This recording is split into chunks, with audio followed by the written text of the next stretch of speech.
Like you.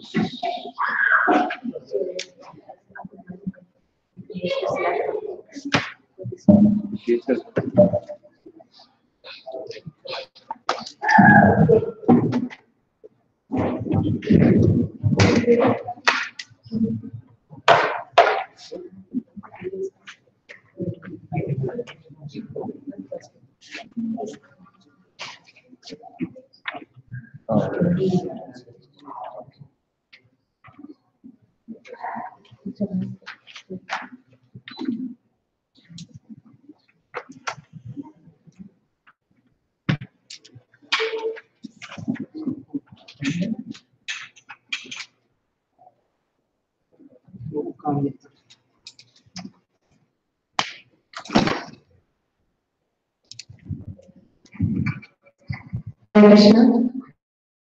Welcome again, continue with our morning workshop.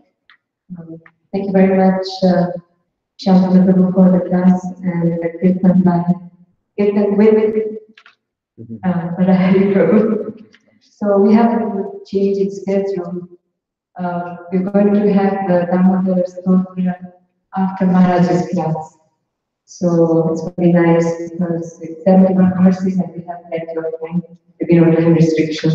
So we really appreciate your understanding. Switching your schedule, but I think some more very fortunate for you. So without taking up your time, we have a long evening. His Holiness Prabhupada Swami is going to be continuing with the awakening Nasa. So that's part of the plan. Thank you so much, Hare Krishna.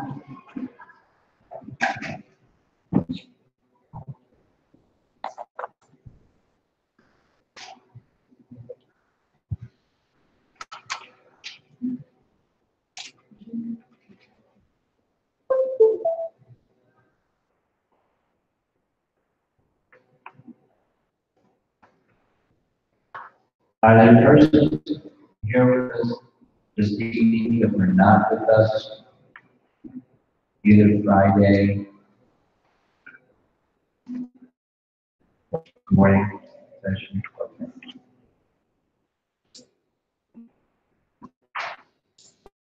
Just to get some count on what we're doing and the Friday itself.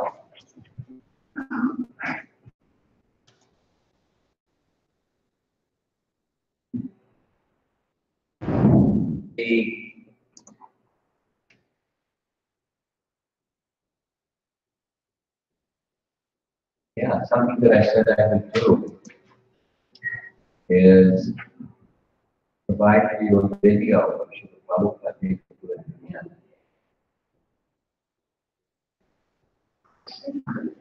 A video of Srila Prabhupada describing the seed of the Hare Krishna movement. Now, my understanding from the early days, we didn't call ourselves the Hare Krishna movement. Media called us the Hare Krishna movement. Because wherever they went, if they saw devotees in the Prabhupada, Hare Krishna. So they coined it the phrase, the Hare Krishna movement. Because of our vigorous activity of chanting Hare Krishna. So Prabhupada describes this is how the Hare Krishna movement began. We'll see a little video. Remind me if I forget how to do it. It's short.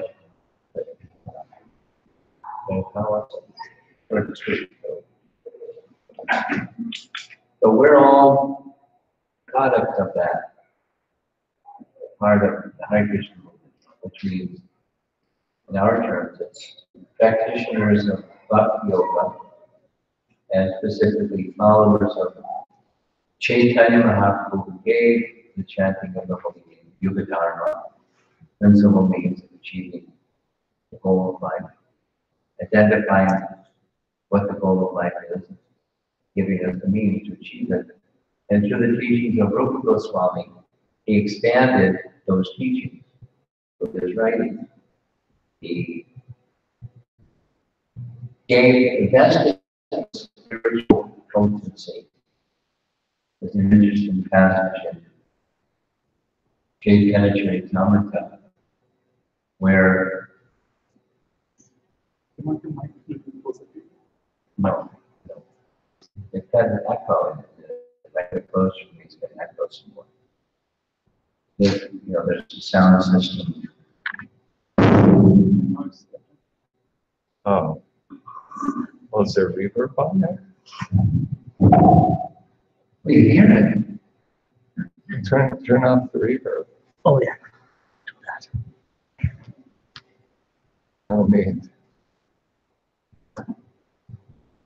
It's not my part. They need me to speak and see how they're doing. So, Oh, reverb. yeah. It's a delay. Anyway,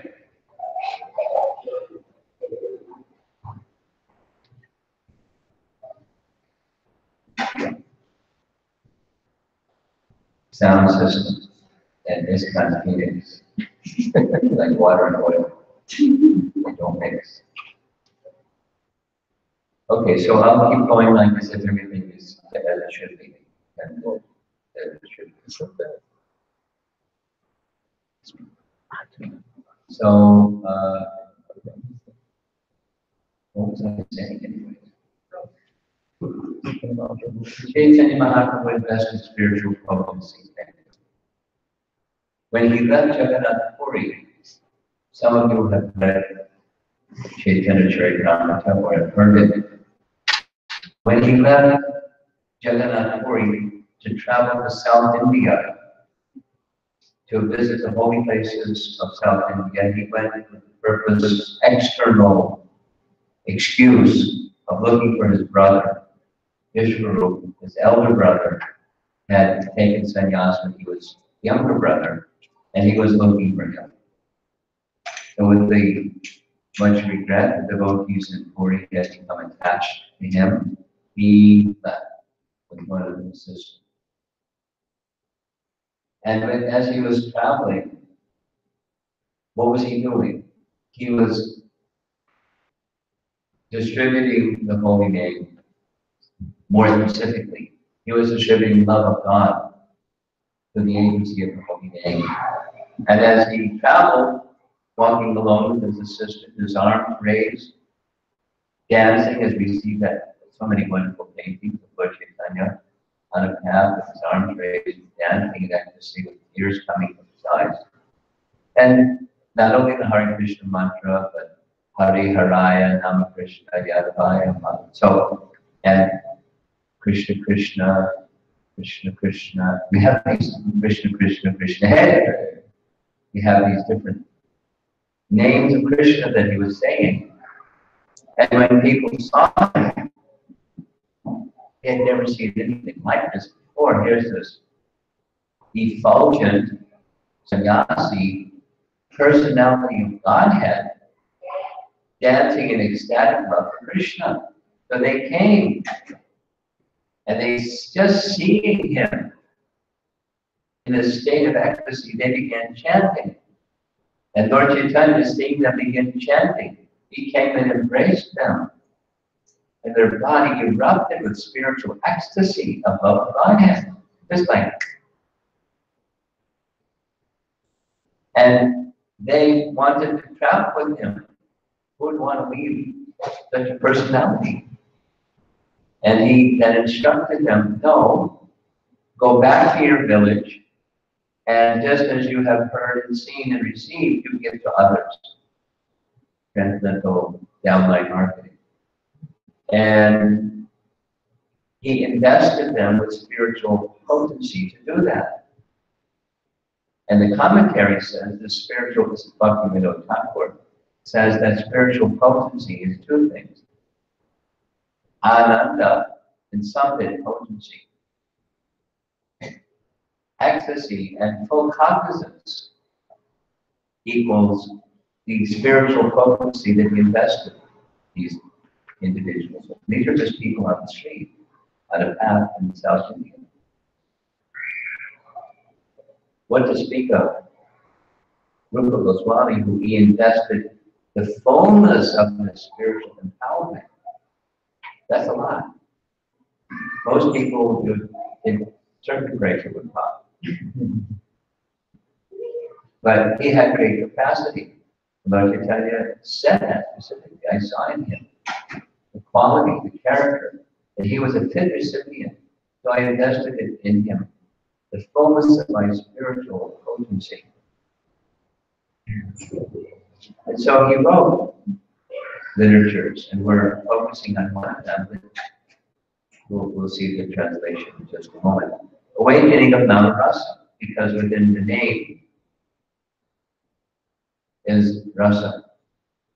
The fullness, as full as Krishna is of rasa, the name is full with rasa. And when that name starts to awaken within us, our experience of unique relationship with Krishna through the name, then the heart opens. And when the heart opens, then the experience of our relationship with Krishna through the medium of the holy name, or as the language we read this morning, we become capable of understanding who Krishna really is. And who are we?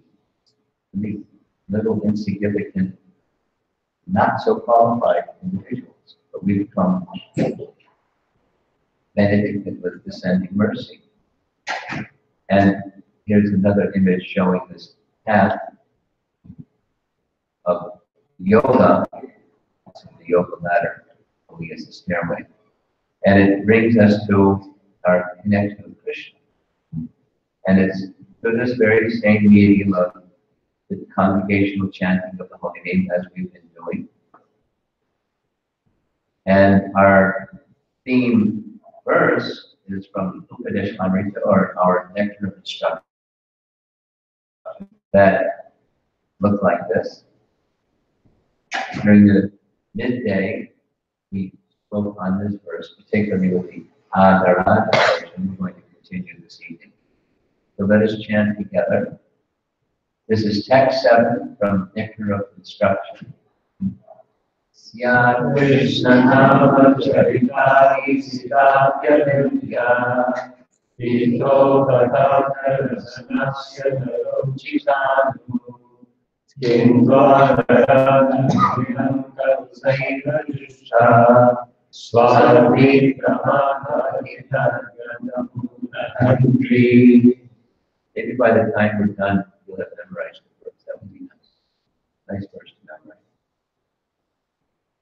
The holy name, character, pastimes, and activities of Krishna are all transcendently sweet like sugar candy.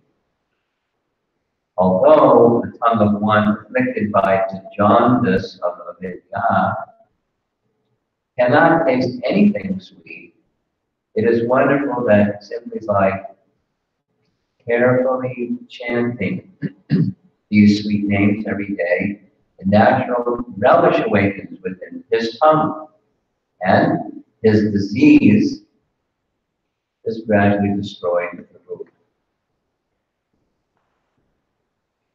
So some of you know this, one of many verses in second chapter of first canto, where knowledge and detachment causelessly arise when bhakti awakens. So bhakti is service with love of Krishna. Put simply, service with love of Krishna. Practical activity, engaging the senses and objects of the senses, in the mood of love and in service to Krishna. And the mind, the mind adores him. Antar Atma. Absorbed in Krishna. Because what the mind does and what the body does bhakti. And in bhakti, Vasudeve Bhagavati Bhakti Yoga Prayogataha Janigati Ashu Vairagyam Jnanam Cha Yadahaitam Jnanam Cha Yadahaitam causelessly knowledge awakens as consciousness awakens. We heard the end of the midday discussion, Prabhupada writing to a disciple in 1967, that consciousness of Krishna is not something new. It's something that simply needs to be awakened. And that consciousness of Krishna is awakened through the name, starting with. That's what this one is. Nama Charita Adi. The name and character, Adi, is, beginning with, so etc. It begins with the name. It begins with the name. There's some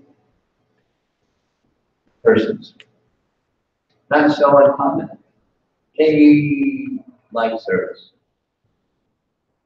They are not so inclined to put their hand in a bead bag and chant. Other persons, they're not so inclined to put their hand in a bead bag, and they like to come to kirtan. But many, many people, they like service. They're happy. Not sadhakas, but they like some service to Krishna. So they come to the temple. They can do it at home too, but they also like coming to the temple and do some service for Krishna. And then that's a practical activity, but the consciousness of Krishna is awakened through sound. So such persons, they come to the kitchen and they're cutting vegetables, they're hearing kirtan, or by laughter, or hearing sound. And that sound helps awaken the Krishna consciousness, the mind goes there. And when that awakening of Krishna consciousness takes place, then knowledge and detachment causes love. That's how the process works. It's a science. It's very predictable and repeatable.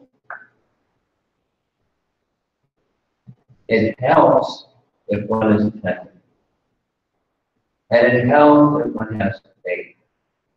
Now, a faithless person gets their heart to soften their heart. But even persons that don't know, as I was sharing first evening, in China, people, they've never chanted. They've never anything. They've never heard talks about God because it's China. It's like you don't hear. Doesn't mean they don't have something inside, but they've never heard. When they hear, something moves.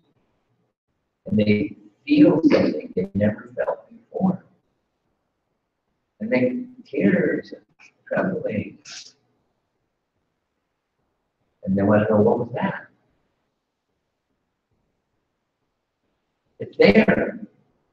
To be awakened, dormant, and sound vibration is when that awakens. Knowledge is that problem. And of course, a desire to be in service to Krishna, especially the service of hearing and chanting, becomes, it's a sign of what is progressing. Detachment for other things, and attraction for hearing and chanting. So this is an image taken directly from Sachinandana Swami, who way down in Phoenix, you don't, how many members go to attend his recent on Thursday, and they had this festival of inspiration. So they decided to modify it a little bit by deciding to turn into a Swami.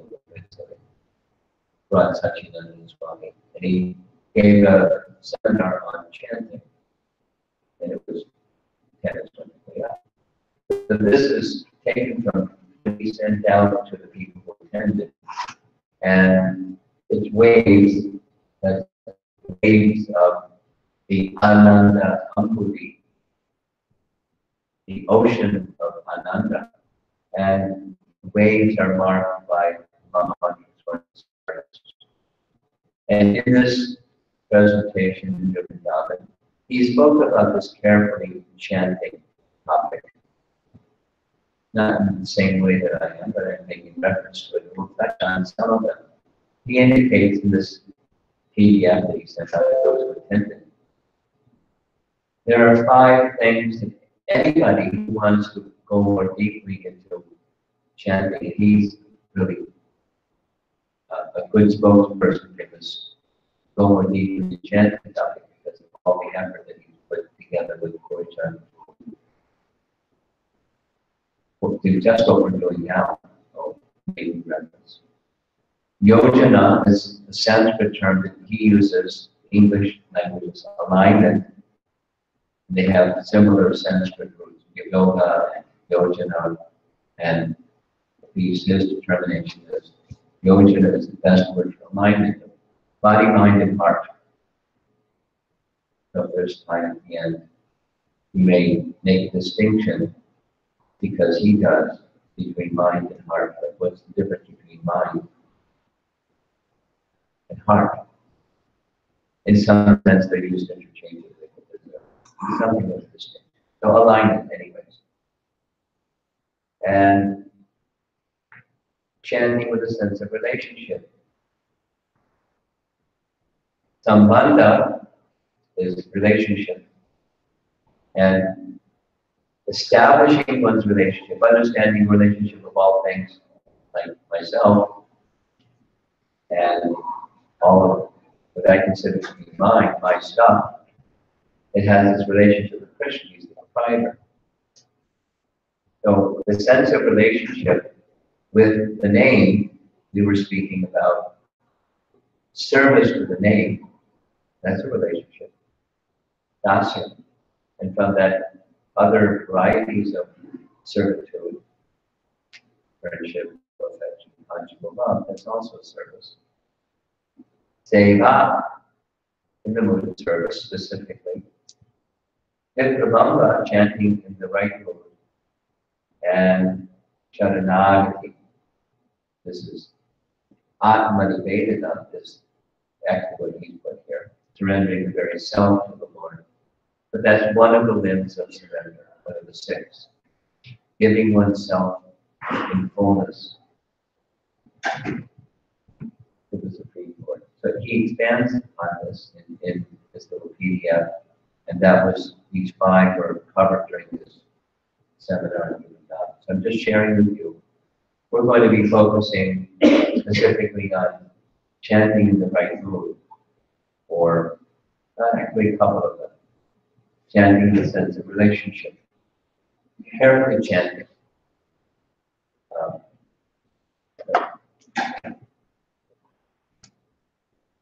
Those of you that came on Friday evening were fortunate enough to get a printout of a little handout that I'm going to be making reference to as we go along. So if you didn't get one, please raise your hand. And someone please take note of who didn't get one, and we'll see if we can get you one. I see 1, 2, 3, 4, 5, 6, 7. Didn't get one. We'll see that you get one. We'll try to.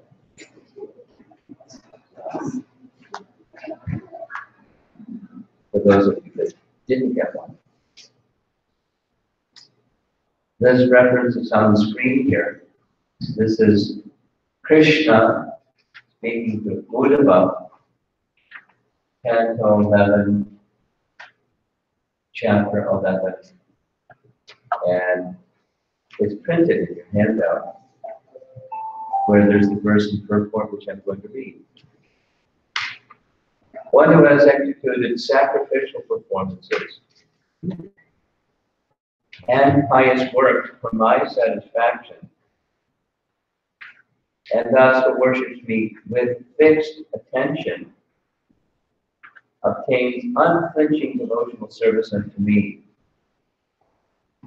By the excellent quality of his service, such a worshipper obtains realized knowledge of me. Now, in the beginning part of purport, the explanation is given that the sacrifices and so forth, it's not karma kanda type. It's the perfection or culmination. Krishna is not advocating karma kanda, he's advocating sacrificial performance or pious works that are the pure devotional service. Sure. The highest sacrifice is to chant the holy names of the Lord. And by taking shelter of the Lord's name, one will acquire unflinching devotion and realize knowledge of the absolute truth. A realized devotee is very attentive in his devotional service, taking it as a enlightened soul. He keeps himself fit for devotional service by constantly worshiping and glorifying the lotus feet of the spiritual master and the Supreme Personality of Godhead. Such Hari, Nama, Kirtan, and Guru Puja are the only practical methods by which one can achieve pure devotional service. When Hari Kirtan is expanded, it is called Krishna Sankirtan. One should not dry up by performing unauthorized austerities or sacrifices. Rather, one should engage with all enthusiasm in the great sacrifice of Sri Krishna Sankirtan, which enables one to easily achieve the highest perfection of human life.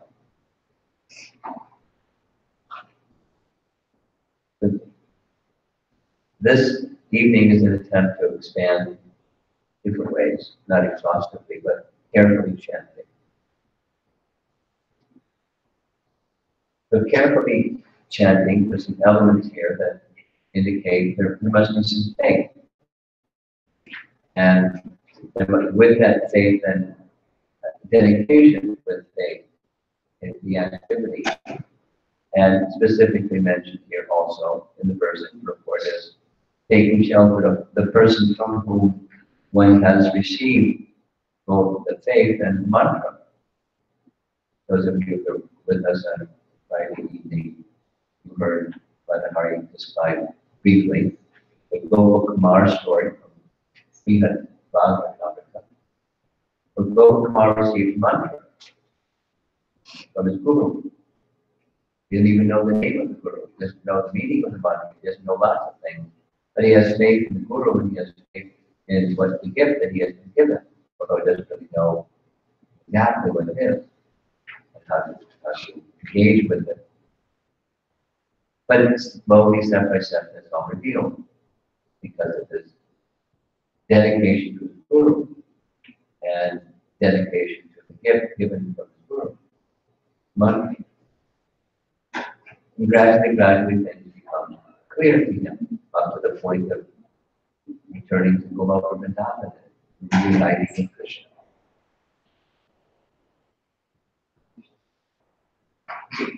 So that's like a dream come true, but it's with the power and potency within the name.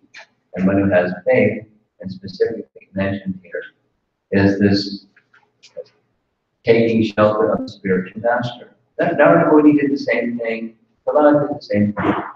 They felt great gratitude to Narada Muni for what they received, and that's very important for progressing in spiritual life. It's not only take, like a child takes from mom and dad something, and they look at that thing that they took that's in their hand, that they don't necessarily make the connection with the giver of the gift. But a more mature state is not just say thank you, but feel gratitude towards what one has received and the source that it has come from. That's a spiritual principle, or it's a maturing principle minimally. And for maturing in the chanting of the holy name, these two things are there. This process of hearing pure sound vibration and the mood of continuing service and worship of the source of that. So for us, we look to our founder Acharya, whoever the present generation of devotees are, and going over the next generation, the next generation, the next generation. But in ISKCON, at least, that's core. Our primary Shiksha Guru is our founder Acharya. And nourishing that is a duty of all devotees from all positions for present generation and future generation. And that hearing process, like the books and kirtan and so many things, it is the gift that we have received. And when we receive that gift, we're not just our own effort to become self-realized, to become free from suffering, like verse from Prabhu Goswami. We're delivered. And we're delivered by this wonderful process of chanting and the wonderful process of Sankirtan starts with our carefully hearing. Carefully hearing this text, the same, includes recognizing that sound vibration that we're hearing is coming to us through the cyclic succession. And the submission may be to our present link, but ultimately it's to the entire cyclic succession. Ultimately it's Krishna. Krishna is the deliverer. The current link, Shiksha Guru, Diksha Guru, they're certainly deliverers of, but the deliverer ultimately is Krishna. He's the deliverer of his devotees. And we get that connection with Krishna through sound. And the link to connect with that sound is essential to recognize, have regard for, and continue to renew that connection with Krishna with that link. So Prabhupada very generously, liberally gave the name and connected people to the cyclic succession, as happened with him and previous generations from Chaitanya Mahaprabhu down. So we're continuing just being instruments to the best we can, instruments of that descending mercy. So back again to the theme topic of what does carefully chanting mean?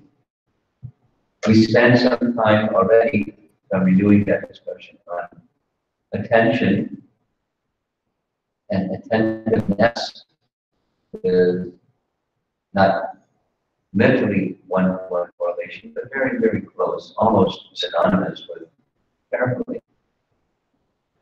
We will tomorrow, we'll be chanting a good number of rounds. Many of us will be chanting 64 rounds. And as we're chanting, the distracted mind will do its thing, most likely. And when the mind becomes distracted, it really becomes necessary to bring the mind back. And we suggested several ways. I'll repeat them because part of, for those of you who were with us the first evening, I mentioned in this handout there's an exercise. I'm repeating it purposely. The exercise is during the time we're spending together, during kirtan this evening, during the 64 round day tomorrow, and thereafter for the next 3 weeks. To request of these to cultivate or experiment with the mood of service to the name Understanding the name and the person are not different. That's the sambandha relationship. Our relationship with Krishna is through our relationship with the name, in one sense.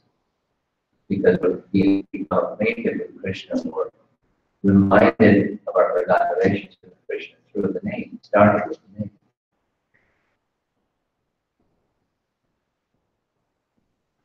So if that's your intention, it will help your attention.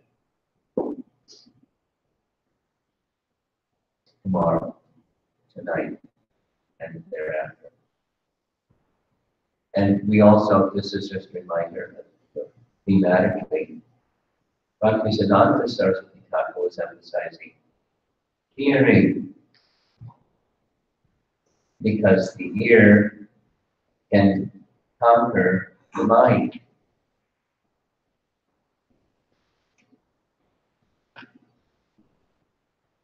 The sound vibration, spiritual sound vibration, heard with proper attention, not with the material conception, the spiritual conception. Or hearing things to help us get a spiritual conception of what the name is, that hearing can conquer the mind. So you'll see at the very end some language that will help you tomorrow when the mind starts to wander. And with them, it's just a fun hearing. Here's a nice devotee sitting peacefully trying to give mind to Krishna while chanting. I'm putting this in here because it has to do with the reverse. For those that, Lord Macaulay, some of you probably know from your Indian history who this gentleman was. During the early 1800s, the beginning era of the British occupancy, he was sent to examine all of India and what's the best way for the British to subjugate the Indian population. But he's making this report from his travels to the British Parliament. I don't know if somebody had a reporter or a stenographer or whatever it is. Maybe it's the paper he delivered, I don't know. I have traveled across the length and breadth of India. They have not seen one person who is a beggar, who is a thief. Such wealth I have seen in this country, such high moral values, people of such caliber, that I do not think you would ever conquer this country unless you break the very backbone of this nation, which is her spiritual and cultural heritage. And therefore, I propose that we replace her old and ancient education system, her culture. For if the Indians think that all that is foreign and English is good and greater than their own, they will lose their self-esteem, their native culture, and they will become what we want them, a truly dominated nation. And so it was. That was the strategy. So they break the culture, the ancient education system from culture. The ancient education system is sound vibration from the Vedas to the people, to youth. And if Prabhupada gave us this mandate, cultural conquest, the cultural conquest to bring life of devotion back to the Western culture because it is long gone. He used the term cultural conquest, and it doesn't just mean keep the children guard on dancing or contact music or something. It's something that it includes those things, but it's more fundamentally culture. Culture is how we view, how we value, how we live our lives, and how we hold ourselves in our dealings with one another, how we regard ourselves and conduct our lives. Spiritual culture. That spiritual culture can be strengthened through the name, but also through teachings. And very key was Srila Prabhupada to establish Krishna consciousness all over the world, was this through his literature and through chanting. The perfect combination. The holy name and the sound vibration directs how do we live our lives, where there is an awakened consciousness of Krishna or Krishna culture. Mention is made in the verse as well as the purport, keeping the lotus feet of the spiritual master and Krishna in one's heart. Now Krishna is already there, and he will never leave. We may give our attention elsewhere, but Krishna doesn't leave. So that to keeping the lotus feet of Krishna in one's heart, the meta consciousness, and to access that Krishna consciousness is the lotus feet of the spiritual master. So where there's darkness, you cannot see. Where there's light, you can see. So fortunately, the lotus feet of Krishna and the lotus feet of the spiritual master are luminous. They give light so that we can see and feel the presence.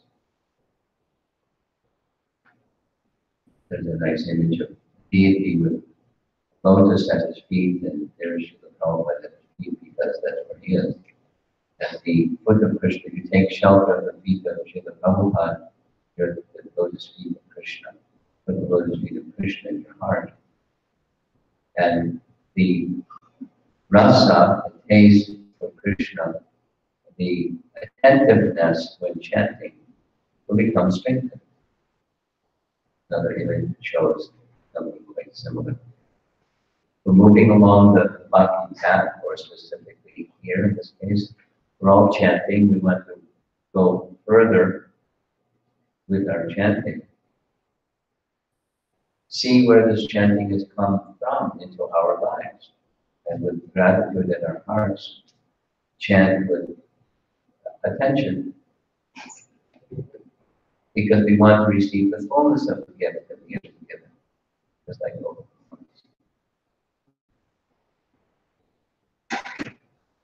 Now you know, some of you may not know. One of the devotees that was involved, primary devotee was involved in making these impressions of Prabhupada, so to speak, like you find in front of Prabhupada's ISKCON. There's a little story connected with that. Tell a little Prabhupada story. Kuladri, Prabhupada's disciple, he had responsibility in Bada. And so, when going to visit Srila Prabhupada in Bada, he brought some ice cream from the cows in Vrindavan, New Vrindavan, and kept it in dry ice, so he feed Srila Prabhupada some New Vrindavan, fresh, homemade ice cream.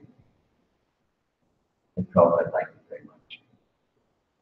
And then he made a request. Prabhupada, devotees want to worship the lotus feet.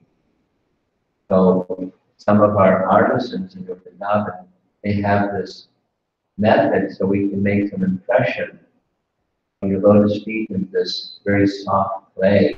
Would it be okay for us to do that? So Prabhupada agreed. Kuladri described it so lovingly. He took the feet of Srila Prabhupada, firmly placed them in this soft clay one by one, and his feet sank into the clay, then an impression was made in the clay, and then Prabhupada's feet were lifted and washed, and then that became the mold. That's what you see on every ISKCON in ISKCON. Very special service, yes. touching the feet of Srila Prabhupada,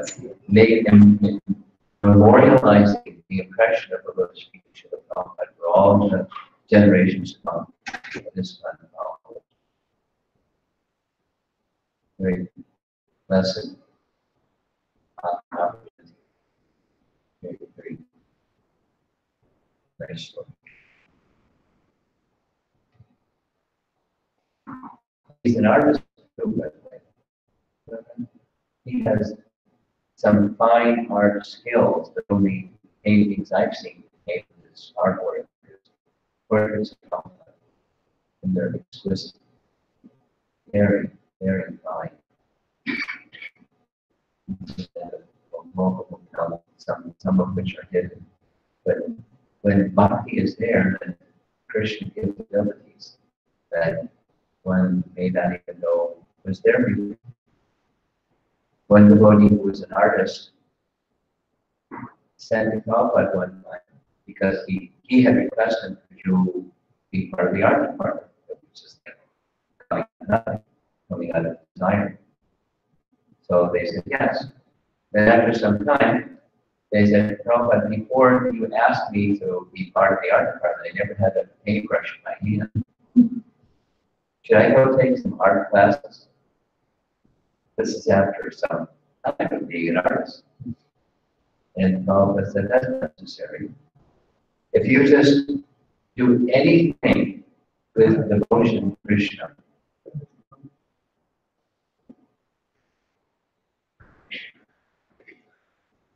if you do anything with devotion for Krishna, he will give you the ability to do that very nicely. Now, it doesn't mean you should get some training. Because that devotee and many other devotees went forward and did get some formal art training. But the essence is not training, the essence is love. Because someone can get training and not paint so wonderfully. But when you have bhakti, combined with some God-given gift, then wonderful.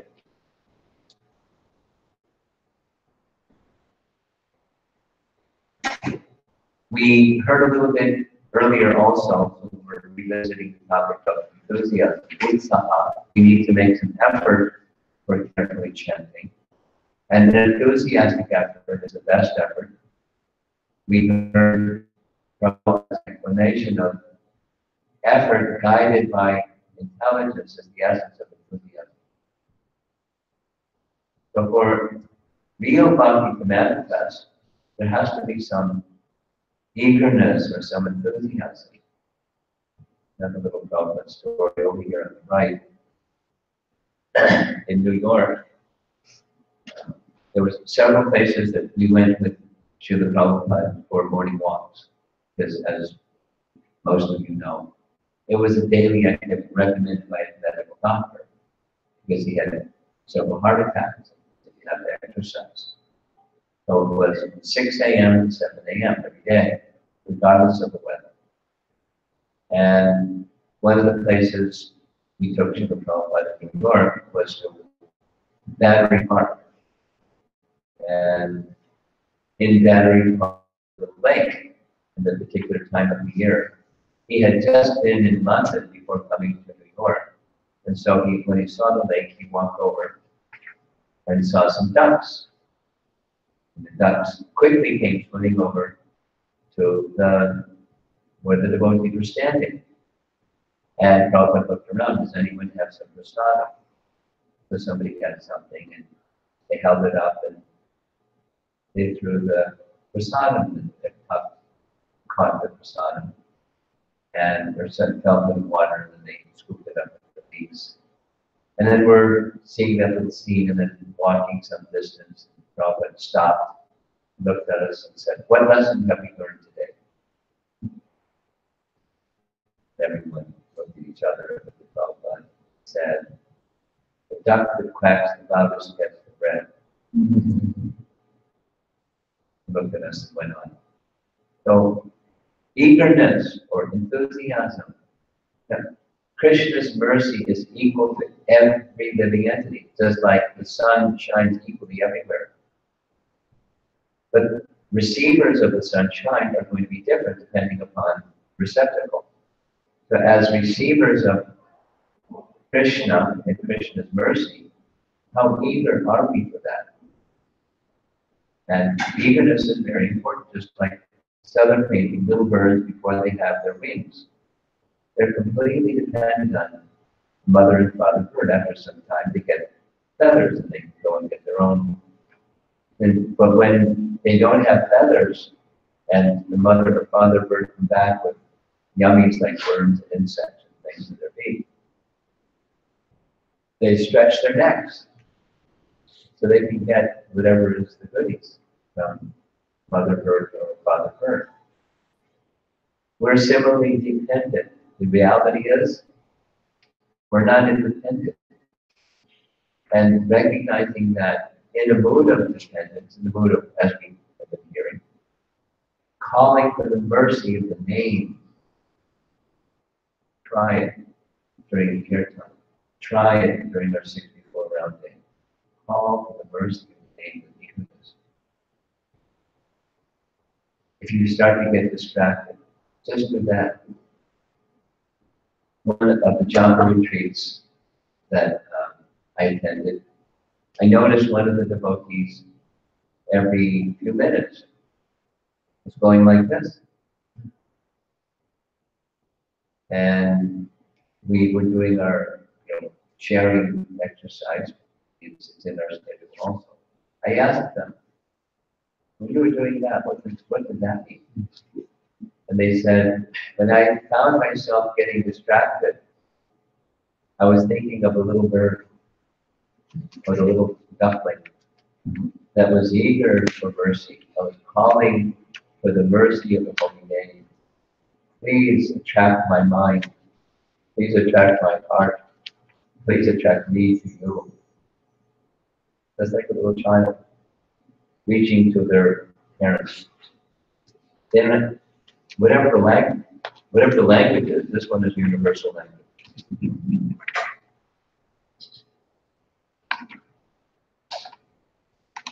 And it could be some other parent. Doesn't work. It's got to be mom or dad. And as soon as the hands of mom and dad,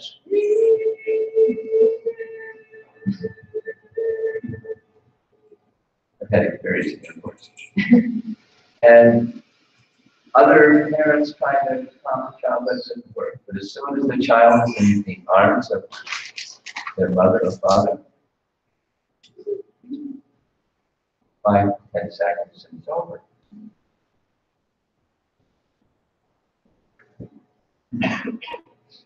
Similarly, we're dependent on each other. I don't advise, don't try calling out for mercy and see what happens. I'll advise, try it. Sincerely call for mercy from the name as the mind starts to become distracted. See what happens.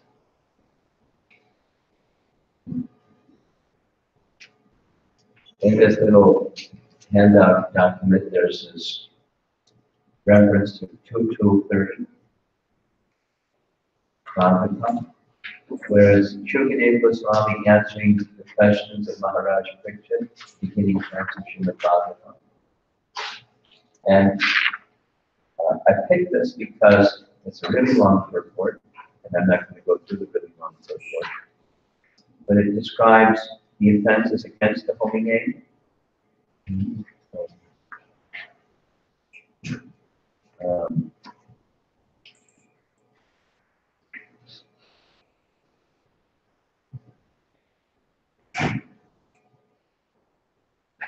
Down towards the bottom of the second page.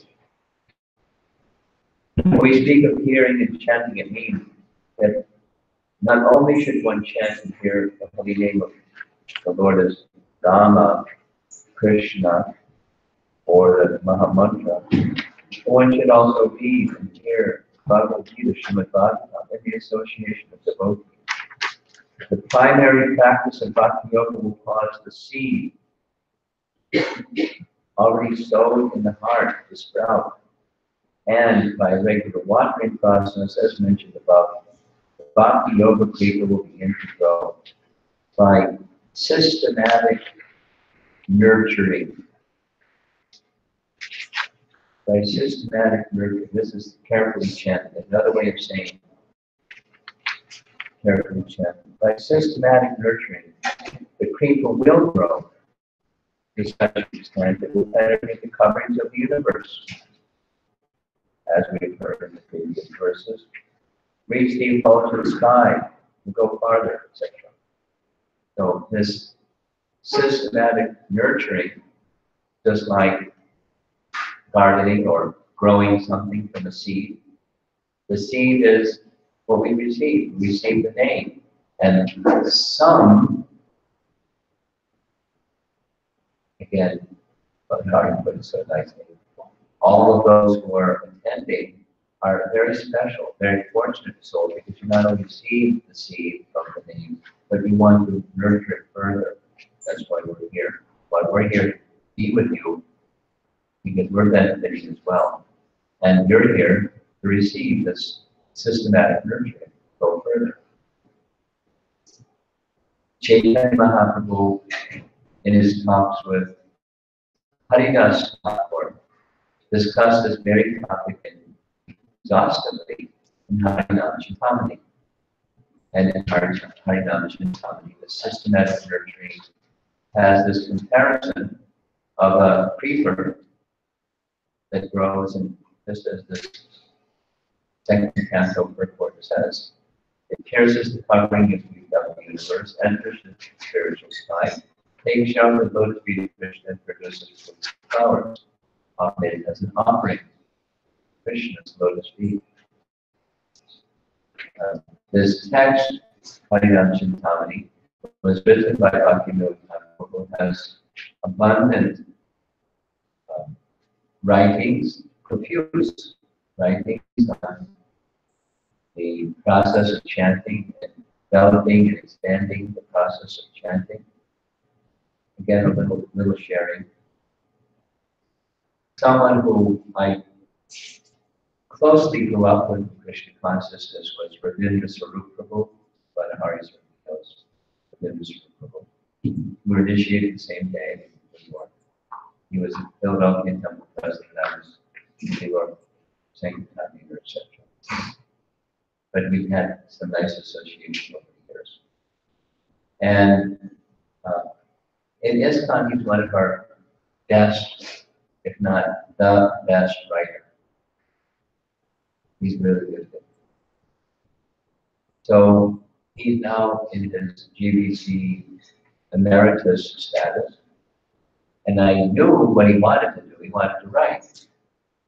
So not so long ago, I contacted him for something else and asked him, I know that you had so many writing projects, that you were just eager and hankering to write. Can you tell me what's your current writing project? And he immediately launched into this very eloquent description of the book that he's writing. It is standing on a book by Bhaktivinoda Thakur that explains how Shikshastaka, that that one, and Janada-Peace and Ichena, those are verses from Shikshastaka. He's writing a book on living that GPS system of getting to the lotus feet of Krishna in ecstatic love. His personal adventure and experiments with the Shikshastaka verses, taken from a writing of Bhakti. So he is a modern person that's taking what Bhaktivinoda Thakur did, which what Lord Chaitanya did, and went very deeply with it. I'm really eager to read his book. One of the other books I also like to read. Just too busy doing things like this, spending time nice devotees, conducting workshops. But the hearing activity, the sound vibration activity, carefully chanting beings must be carefully hearing.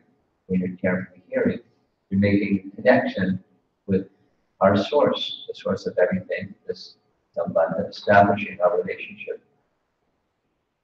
with Krishna. This systematic nurturing has this example of gardening, same as is presented in the Gundicha Marjana pastime. Some of you are familiar. When Lord Chaitanya went with his associates to Gundicha, the place where Lord Jagannath goes after leaving the Jagannath temple, enters onto the Rath and is taken to Gundicha. Before he goes there, they cleanse the Gundicha temple. And the beautiful description of their cleansing it once and then twice and taking all the straws and sand and dust, making piles of it. And so it's expanded by Bhaktisiddhanta is this gardening metaphor. It's a good metaphor because there's a bhakti creeper that's like gardening. You want something to grow, you want the weeds to come out. Otherwise, the thing you want to grow won't grow. The weeds will grow quicker. They'll take all the nourishment, all the water. But weeds have to be removed.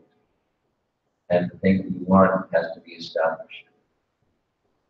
And almost finished here. I want to make one more reference. This is to Kapila Dev's teaching to Devahuti. There's bhakti that's described in chapter 28, and at the end of the description, it's actually 27 and 28, pure devotional service. So Devahuti wants to know, bhakti is pure. What if one's consciousness is not pure? Is it possible to engage in devotional service if your consciousness isn't pure? And then the answer is yes, depending upon the modes of nature, you'll engage in mixed devotional service. And when he's describing the mixed devotee, that's the attachment to other things.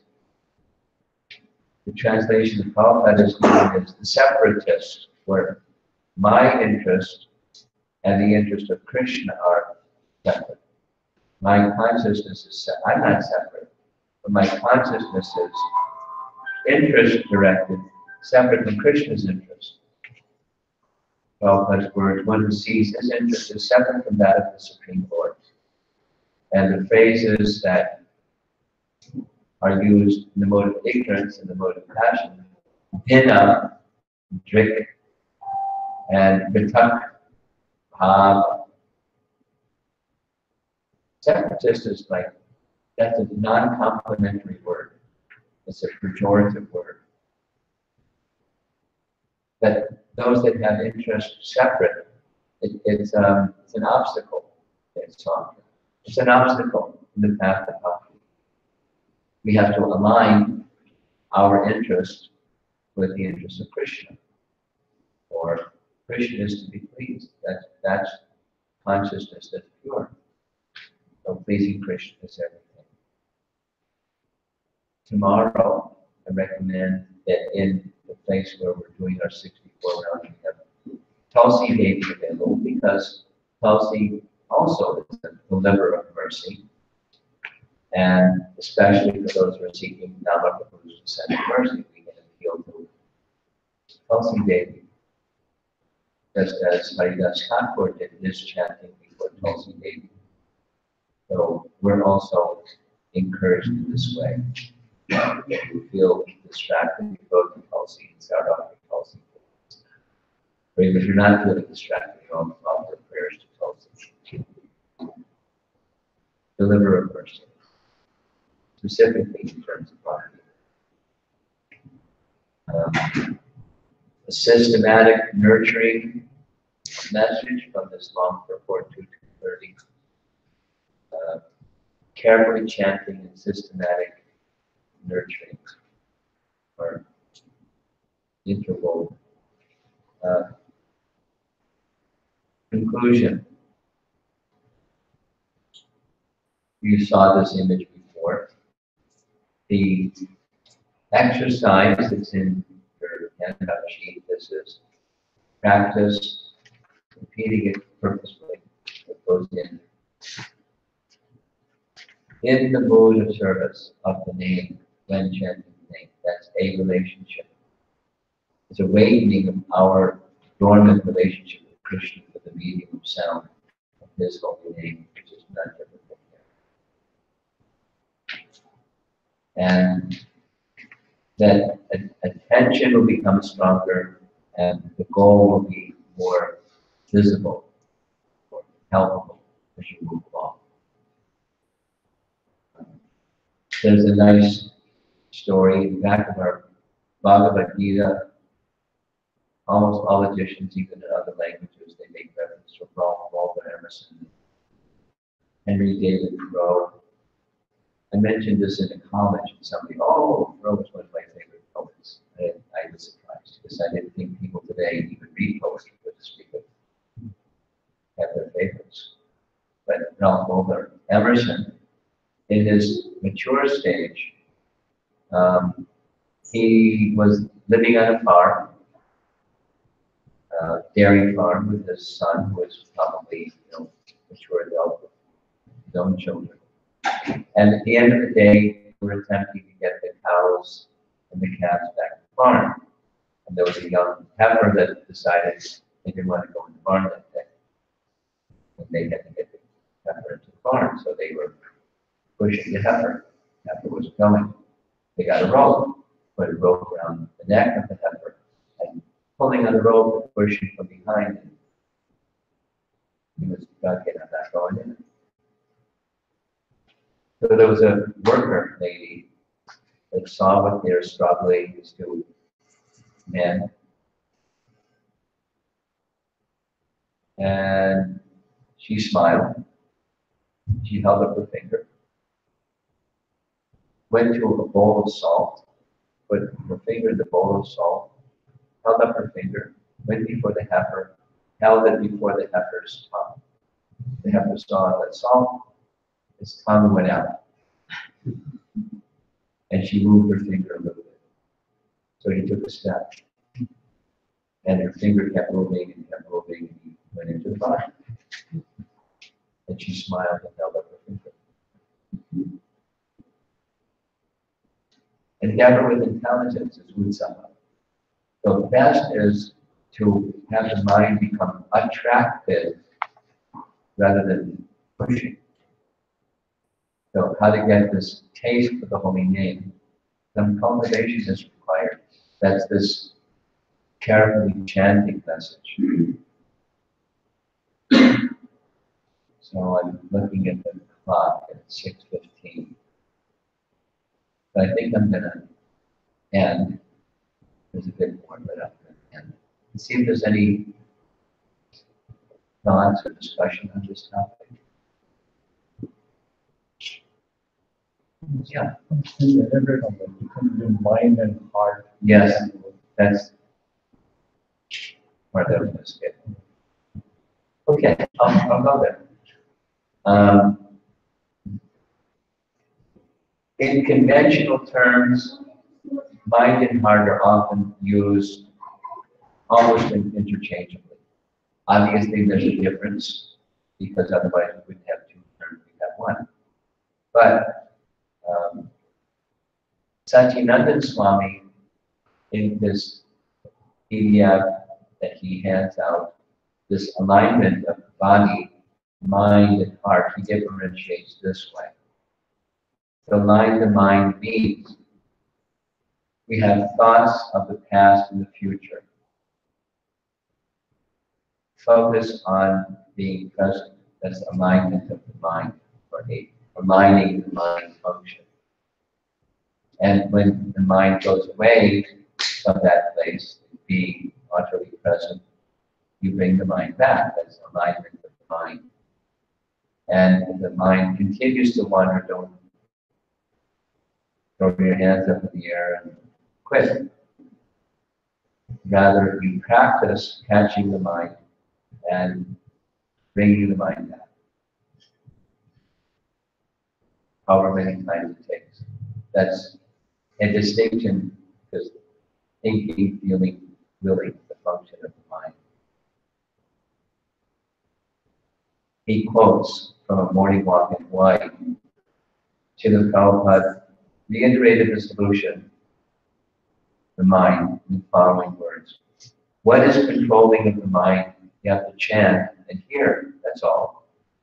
You have to chant with your tongue and hear the sound, that's all. What is the question of the mind? And then as far as alignment of the heart, is connect your feelings of the person whose name you're chanting to the name when chanting. Chant with devotional feeling. Now some people say, I don't have any devotional feelings. Well, to that I say, that's a devotional feeling. My dear Lord Krishna, take your feelings to Krishna. I'm absent, like you saw from this morning. I'm broken. I don't think I can be repaired. That's a feeling. That feeling sad. I'm in this embarrassed condition of life. That's a feeling. And connect that feeling with Krishna. Hard-minded or attentive chanting really means chanting with attachment component of the name. That's similar to the first one. That's Satchidananda Swami's distinction. Srila Prabhupada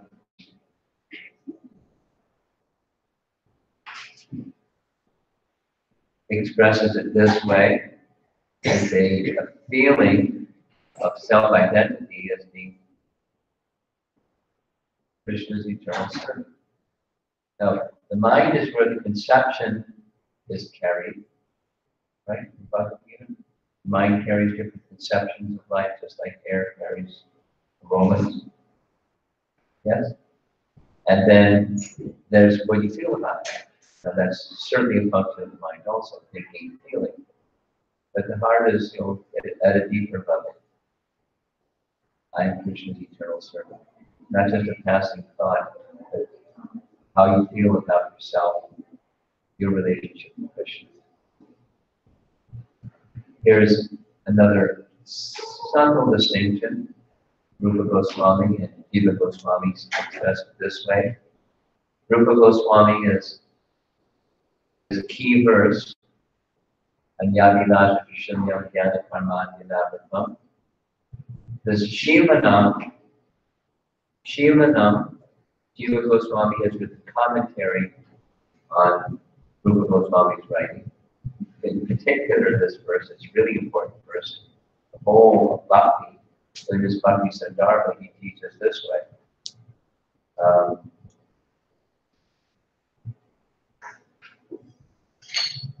We're not Jiva Goswami yet.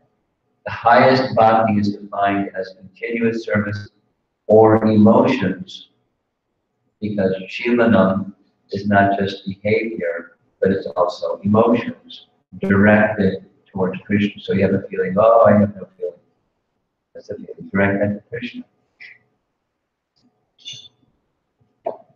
Direct everything to Krishna. Jiva Goswami says like this. This is his commentary on this verse. Anushilanam must be understood only through the sense of its verbal fruit. Now, I'm not a Sanskrit scholar by any means, but I've learned a few things. And dhatu, or verbal root, is the way to understand the meanings of words.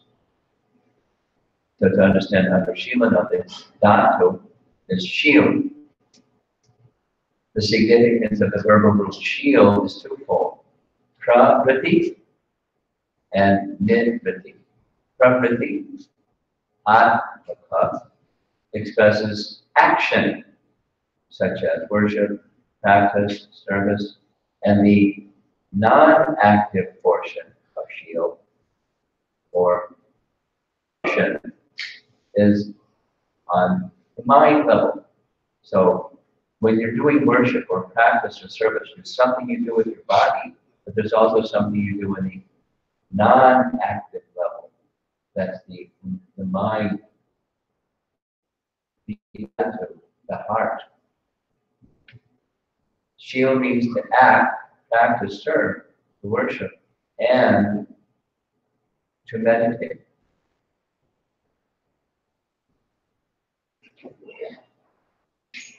Mindfulness.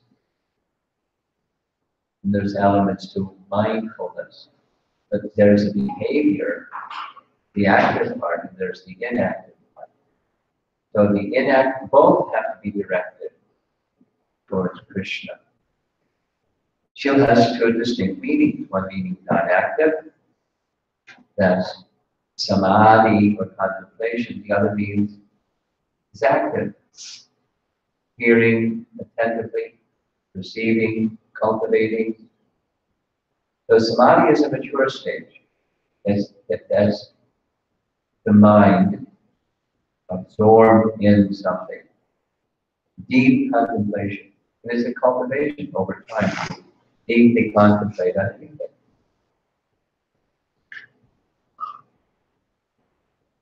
Vishwanath Chakravarti Thakur, following Jiva Goswami, writes, the inactive sense of the root shield takes the form of cultivation, which uses emotions of joy and sorrow in the mind. Sorrow, oh, I have no feeling for the name.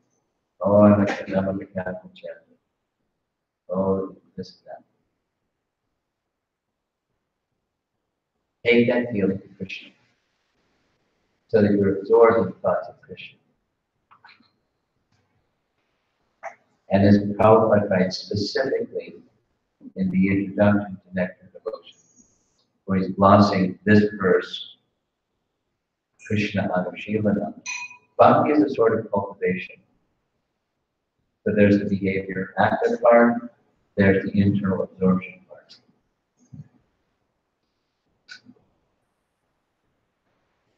I mentioned already, there's the image, this image of, this comes from our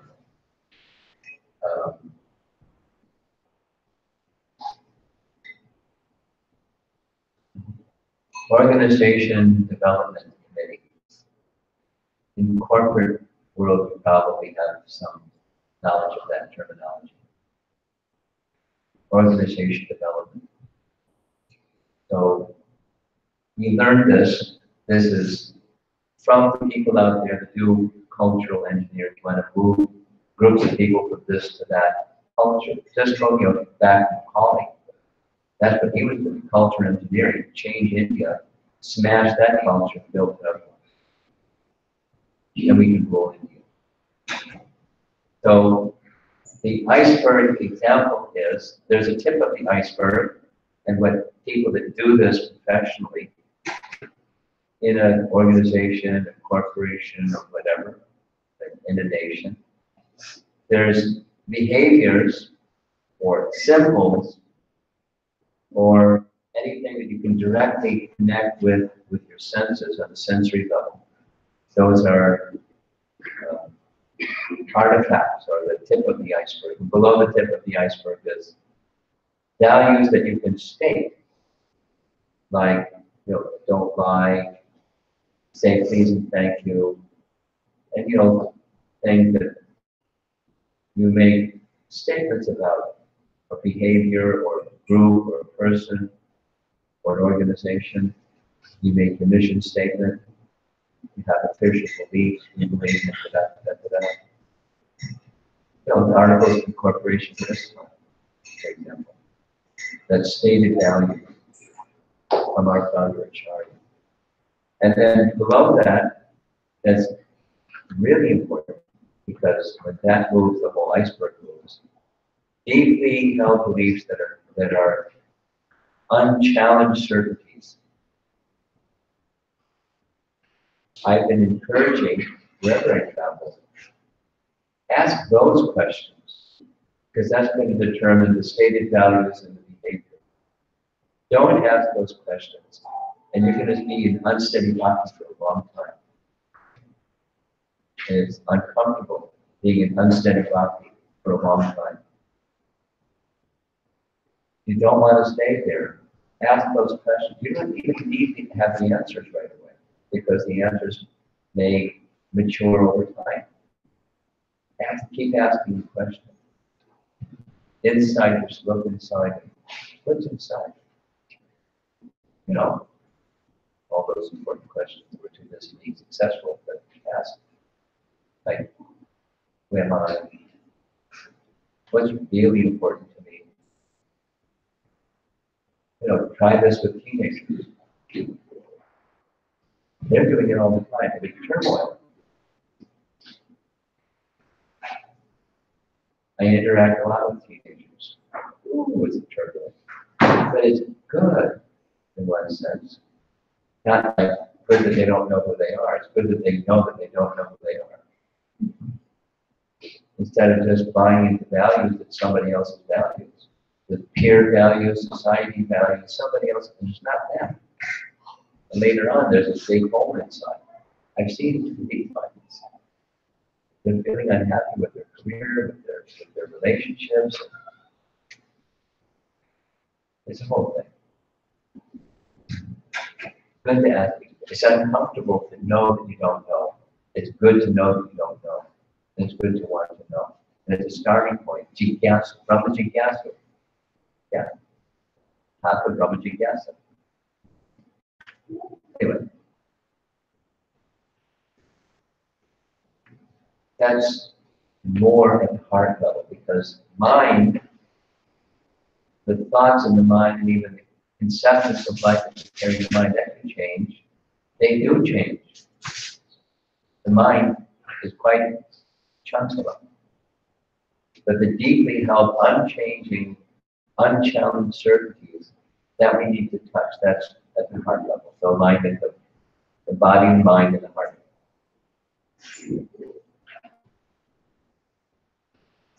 So Kali again, he wanted to do cultural engineering, change out their values.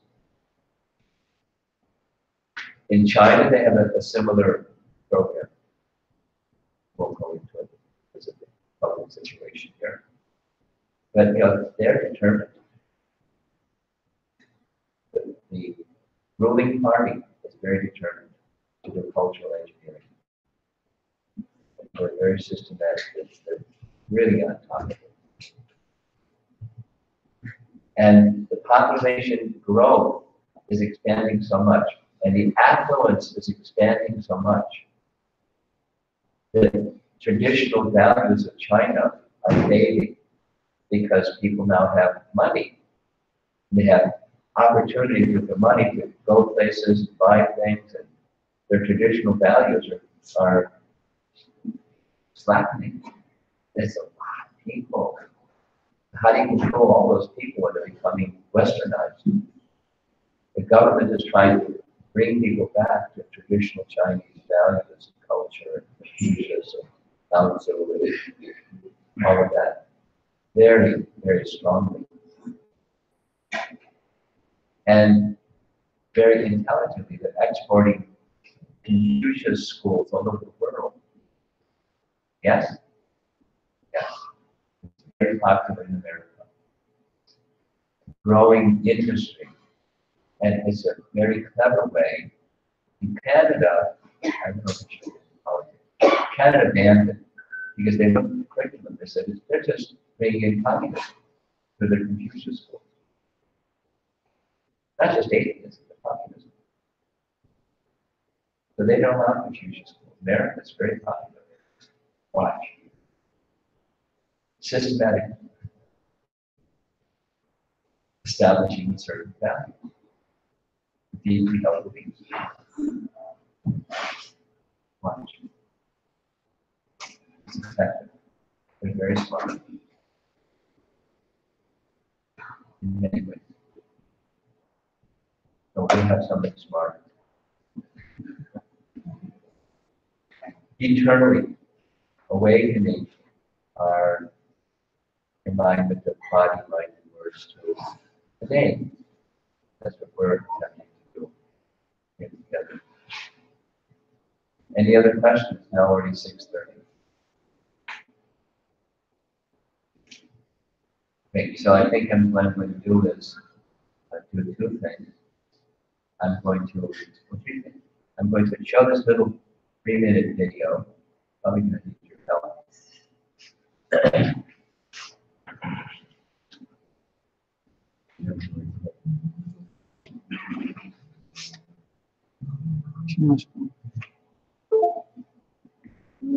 Speaker speaker kita.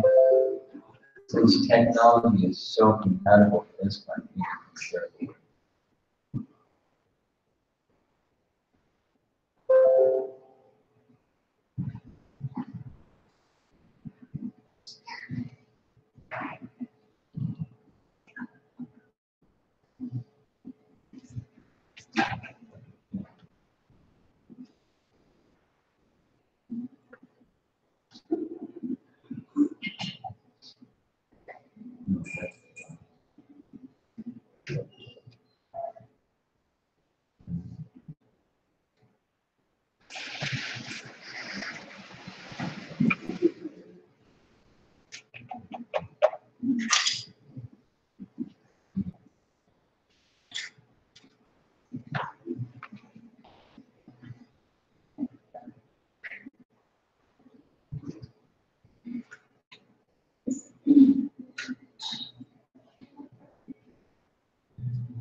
Well, to me, I think to do it.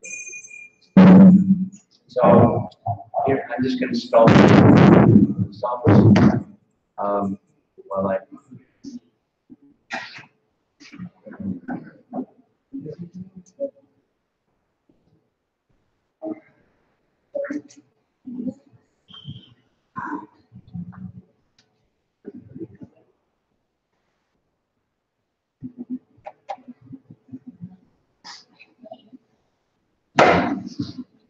Let's get it. You have your computer, you have the within the Damodar structure. We'll see. Okay. Oh, There's two things that I want to do that I'm not going to be able to do because I'm skilled with technology. I wanted to show this little video, maybe we'll do it tomorrow. Maybe we'll do it tomorrow, the Sunday program. And I also wanted to show a little promotional video of the Puri Yatra visit. And I have flash drives with me. So a little sound vibration, and anybody that's interested can see me afterwards.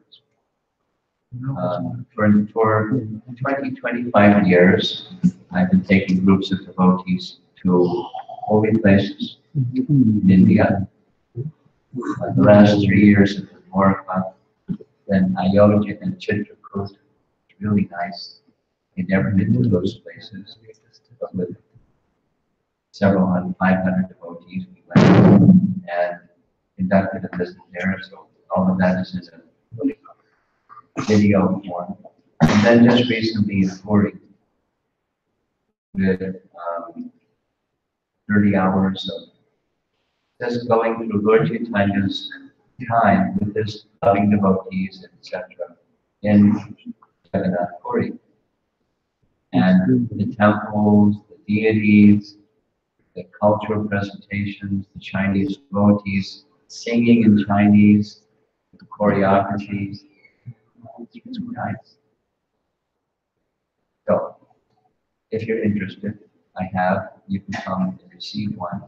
It is a donation requested that helps cover the cost of the flash drive itself and the production and the assistance and service that I'm doing for this club. If you're interested, come see me. And technology is working now. So, while this is beginning, and this here's what I'm doing. I have some Mahaprasada from the Detroit temple. Radha KirtanbyHis, that's where I was before here this weekend. Now we're going to come around and give you each a piece of Mahaprasad. Just put your right hand out. Smile. Yes. And I'm very good to be some flesh. I want my just pay attention to that.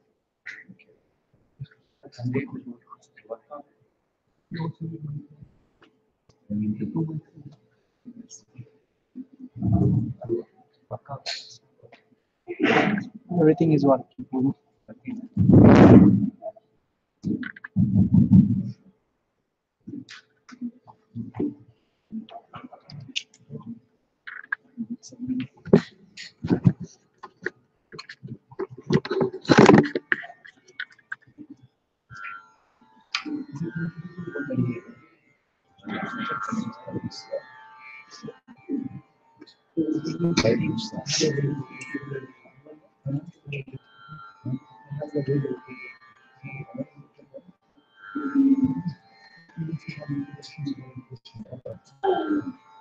This is the narrator of the Buddha.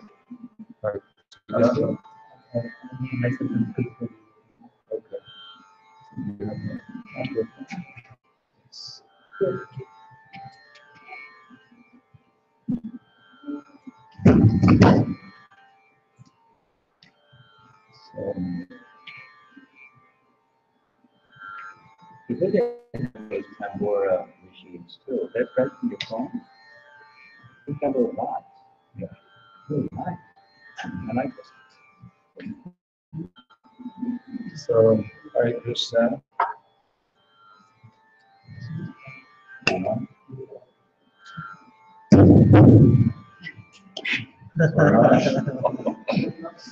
So we're going to sing this together, Govinda Damodar Stotra. There's only 71 verses.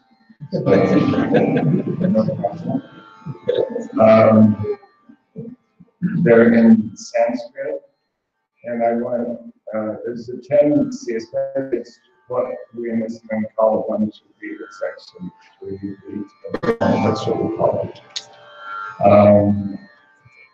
But there's a tendency to rush. So, it's not a race, you've got plenty of time.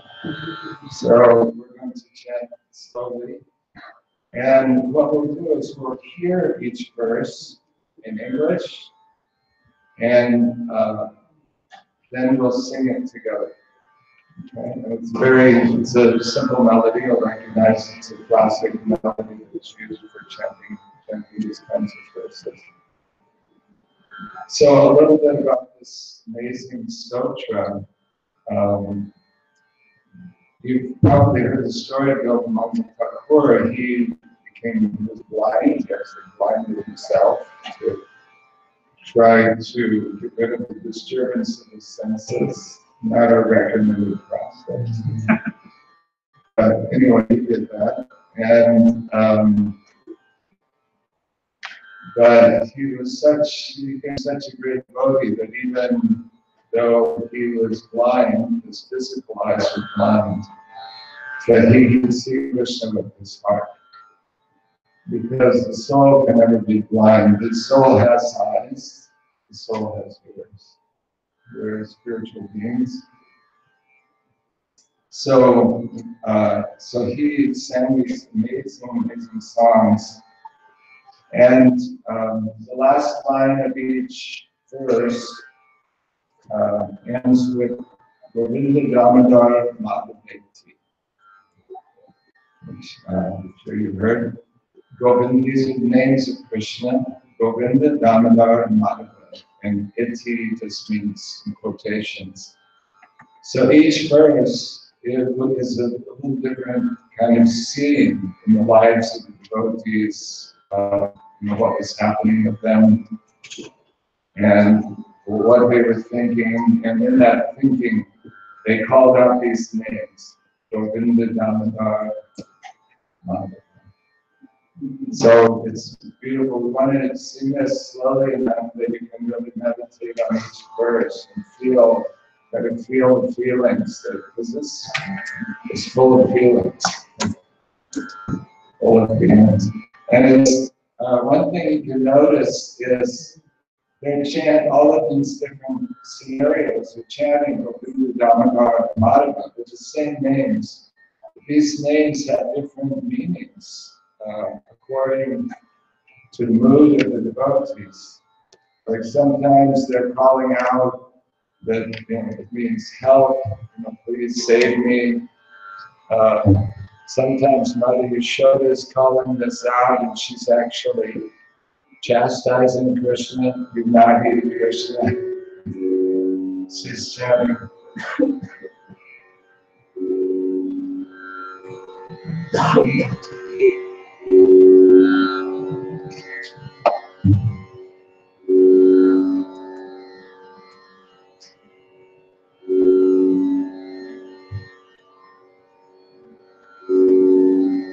Change the key. That's yeah, we can stop this one. That's my key.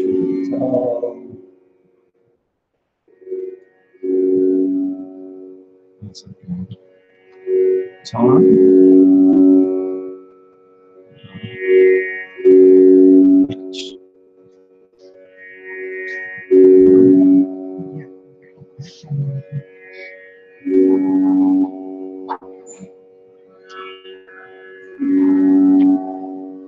Start changing pitch.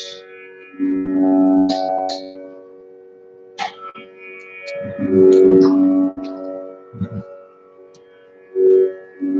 need to get that in the key of C. Your phone is higher. Let's change in the power.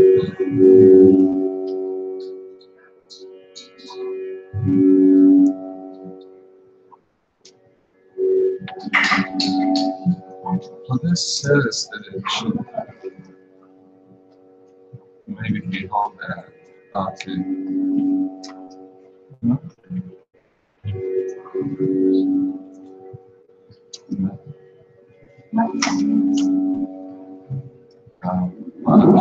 We don't know how to change the pitches. Very Krishna, sorry about that. So anyway, so please notice as the different moods, how the devotees are calling out, the different feelings they have. And then about text, Okay, we're getting somewhere. All right, keep going.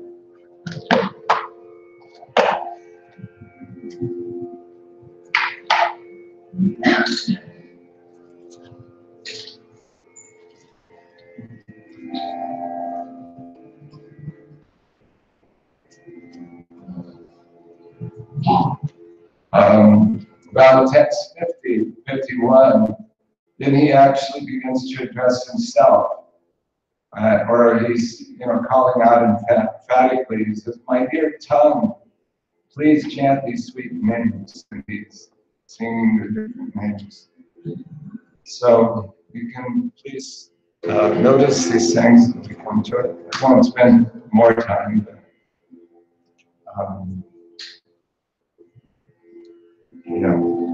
so we'll chant slowly together.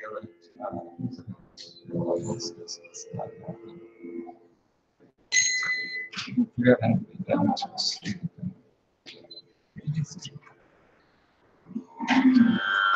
Okay. So, we did good.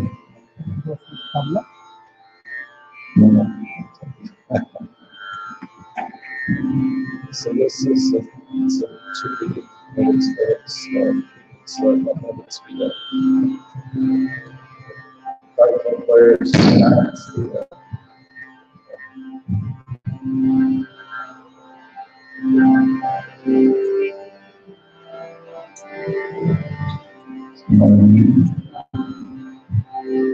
Before the assembled Kurus and Pandavas and Dushasana had clothing, Krishna, Draupadi, having no other lord, cried out, Govinda, Damodara, Madhava. Same thing. Hare Krishna, Hare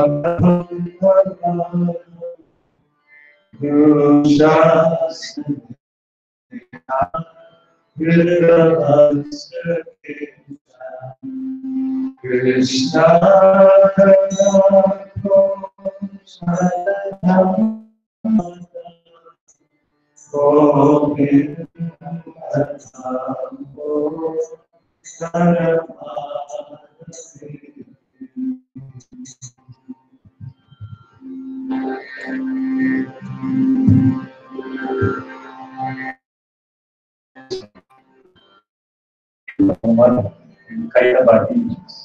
O Supreme Personality of God, enemy of Mula, merciful upon the devotees.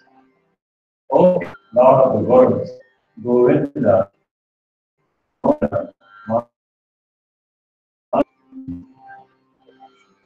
Krishna Vishnu, Madhurita,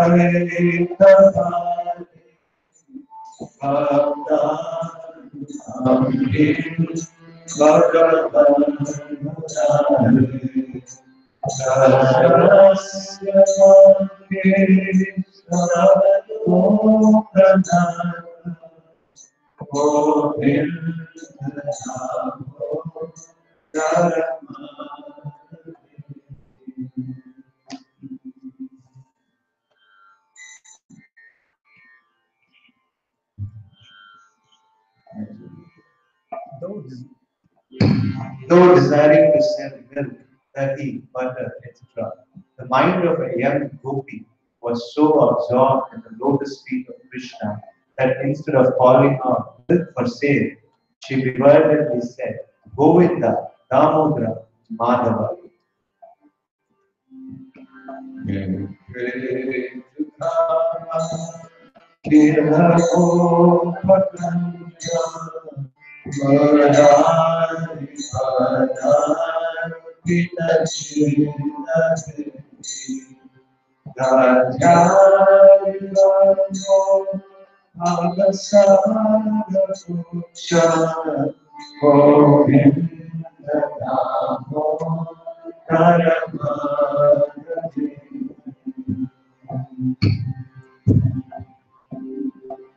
Their many waters full of rains, the gopis' minds are overcome as they thresh with their presence, singing Govinda, Damodara, Madhava. Rupalesam Vrindatam Vilamsya Sangyadayam Ulasai Bhakta Kaya Divodyo Jaminanuranga Govinda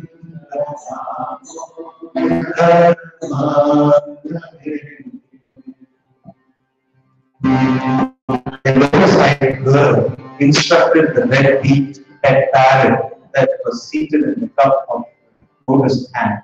She said, Govinda, Damodara, Madhava.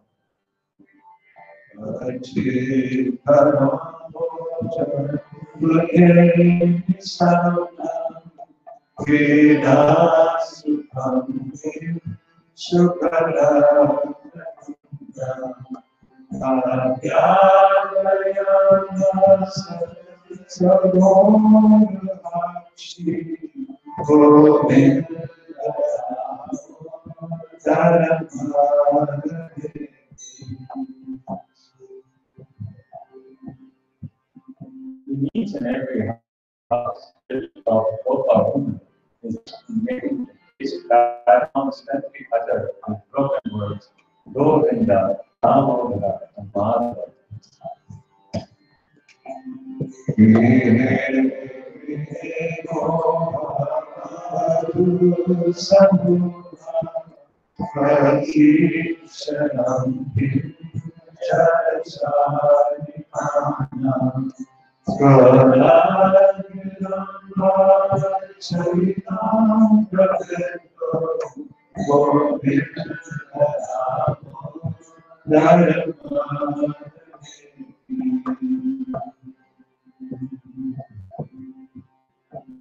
Little